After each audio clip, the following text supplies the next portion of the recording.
The locket pulls free with the sound of a heart unspooling, a wet and tearing whisper that lingers in the hollow between my ribs, like the last breath of something sacred.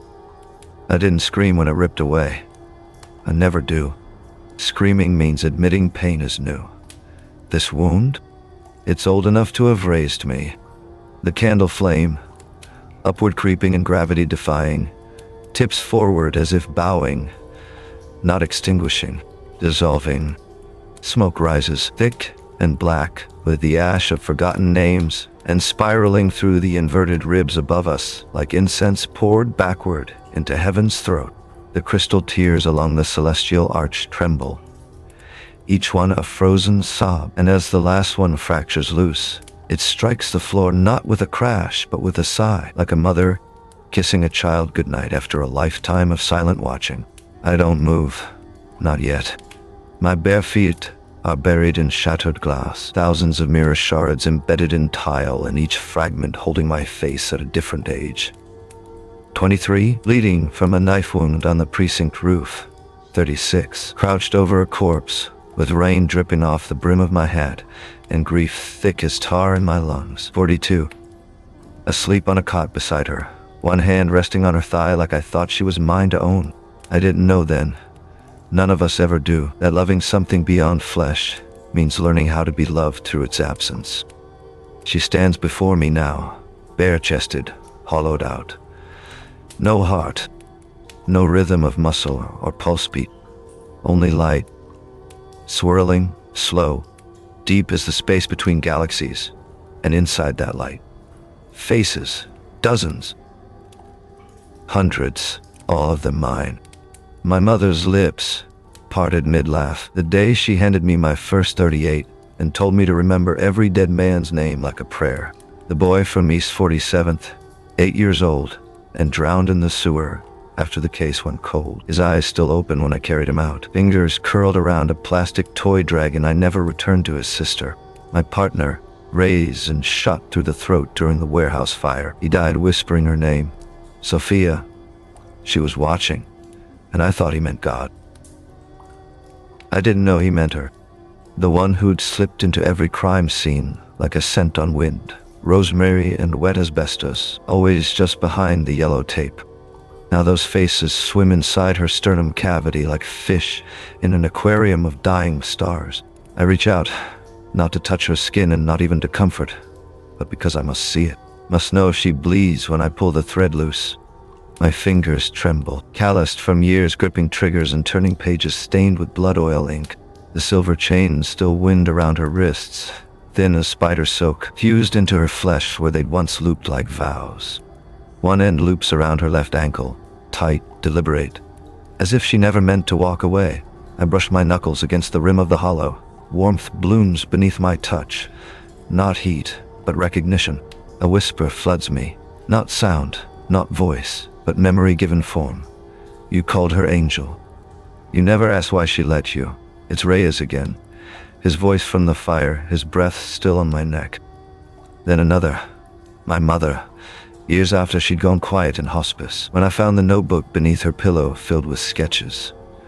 A woman in white robes standing behind me at every crime scene, always blurred at the edges, as if painted by someone who feared to hold too closely. She loves you, my mother wrote on the last page.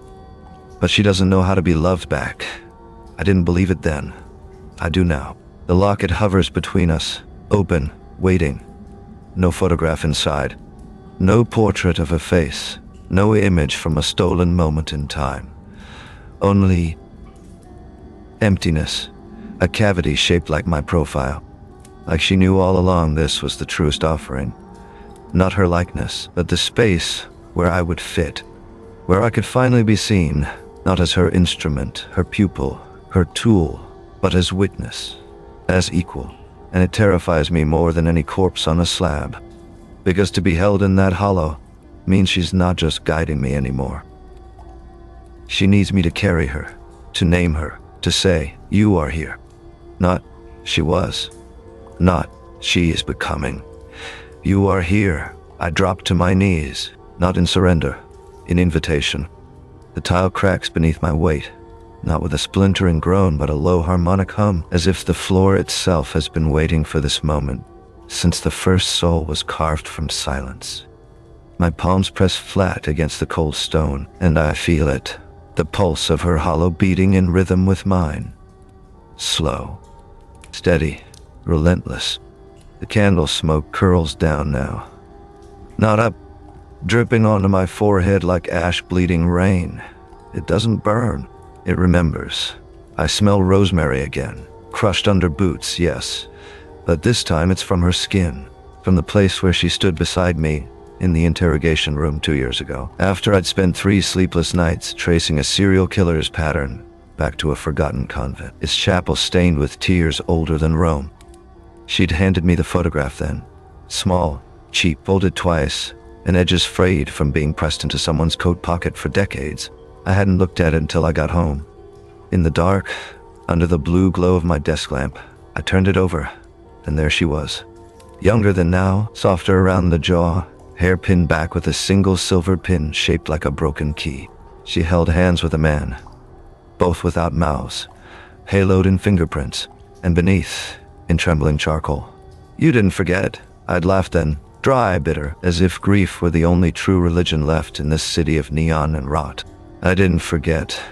I remembered every dead man's name, every bullet hole, every last breath trapped in glassy eyes. But I never asked, who remembers you? Who wept when your silence grew too heavy to carry alone? Who burned their own skin just to be near you? The locket pulses once, brighter this time, and the faces inside her chest turn toward me. Not as ghosts, not as relics, but as witnesses, as accomplices. I reach into my coat pocket. The photograph is still there, but now it's alive. Ink bleeds outward from the center like a bruise blooming, dark, viscous, and swirling. And where her face had once been, my own expression stares back. Eyes heavy with years I didn't realize I was stealing from her. My mouth slightly open, not in question, but in admission. You're right, it says. I did forget, and not just the dead. You. The chains around her wrists tremble, then begin to unravel. Not by force, but by will. One by one they fall away, dissolving into threads of silver smoke that rise and coil like serpents finding their nest. She doesn't reach for them, doesn't flinch, just lets them go. I realized then, the locket wasn't fused to her flesh to contain her divinity. It was to bind it to mine, a tether, a covenant written in bone and silence. And now, as the last chain falls away, she moves, not toward me, away from the candle's light, from the ribcage of dead gods above, from the glass beneath her feet. Her bare foot lifts and presses down, not hard enough to break, not loud enough to echo, but with a quiet certainty that vibrates in my molars. The shard beneath her soul fractures outward, in perfect radial lines, like a starburst carved into time itself. And for the first time since she stepped into this world as something more than myth, she does not look away. Not from me, not from the hollow where her heart used to be, not from the open locket trembling in the air between us, waiting for me. Her lips part, not to speak, not yet, but to breathe. And as she inhales, I taste it, wet asbestos on my tongue again, rosemary crushed under boot heels, the metallic aftertaste of a god who learned how to bleed. She exhales. A single tear forms, slow, luminous, and rolls down her cheek, not falling but ascending, drawn upward toward the inverted ribs, as if pulled by gravity's memory. Where it lands, the crystal tears glow brighter, and one by one, they begin to hum. Not in chorus, but in succession. My mother's voice, Reyes, the boy from East 47. Even the killer I never caught, the one who carved his victims' names into their chests and left them posed like saints, each with a rose between their teeth. All of them whispering now, not in accusation and not even in gratitude, but in acknowledgement. You saw us. She saw you. Now, will you see her? I rise slowly. My knees crack like old pews. The locket drifts toward me, light as breath, warm as skin. It doesn't land in my palm. It sinks into it. The moment I close my fingers around it, and the hollow inside the locket flares, and for a heartbeat, and there's nothing between us but light and memory, and the scent of her sweat mixed with incense ash. Then I open my hand and look. Inside, the emptiness is no longer empty. There and reflected in its silver curve, my face. Not as I am now, not even as I remember myself, but as she saw me, always. Eyes sunken from too many nights without sleep, jaw tight with grief. She never asked me to carry alone. Hair streaked gray at the temples, not from age, but from the weight of her silence. My lips parted, not in question, but in surrender. And behind me, in the glass, on the tiles, in every shard beneath our feet, every version of me, across time and failure, and all my stubborn forgetfulness, rises like smoke, kneeling, weeping, reaching. The candle flame has vanished. No more upward creep, no more suspension against gravity. It is gone. But so is the dark. For the first time in 100 lifetimes, her hollow glows, not from within, but because I am looking. And in that look, I become her altar. She lifts her hand, not to touch me, but to point toward the door, where the name still flickers above the frame. Sophia. Presiding, the gold leaf peels like old scabs. The hinges groan, but they don't cry out. They remember. I know what she's asking now. Not in words. Never with words. Because her love is too fierce for speech. Too sacred for demand. She wants me to walk through that door. Not as a detective. Not as a penitent. But as the one who dares to name her. Not goddess. Beloved. I turn my back on the rib cage of heaven, on the crystal tears still weeping into silence, on the locket fused now, like scar tissue, to the flesh of my palm. I walk toward the door, 1 step, 2, she follows, not behind me, but beside me, not as guide, as partner, as one made visible. The threshold creaks. The air tastes of burnt roses and a new kind of hunger. Not for answers, but for presence, for company in the dark. I pause at the frame and whisper, not to her, not yet, but into the hollow where my own heart beats, heavy with years I thought were mine alone. I'm here. She doesn't reply. She doesn't need to. Her fingers brush mine as we cross the threshold together, and for the first time since she fell from grace and chose flesh over eternity, the silence between us tastes like home. Not peace, not absolution, but witness. I feel it in my bones, in the slow, steady thud of blood behind my eyes, in the salt on my tongue, in the weight of her breath, warm against my neck as she walks beside me into the hall beyond, a corridor lined with 47 photographs, each one pulsing now, not just glowing from within, but breathing. Each frame rises slightly off its backing, trembling like a heartbeat made visible. One by one they peel free, drifting upward, toward the ceiling, where the stars, the real ones, not painted, not borrowed, are waking. And as I look up, I see them. Faces, thousands of them. All her children, all my dead, all those who were never forgotten. And now, she is too. The locket pulses against my palm, each beat a vow written in starlight and sinew.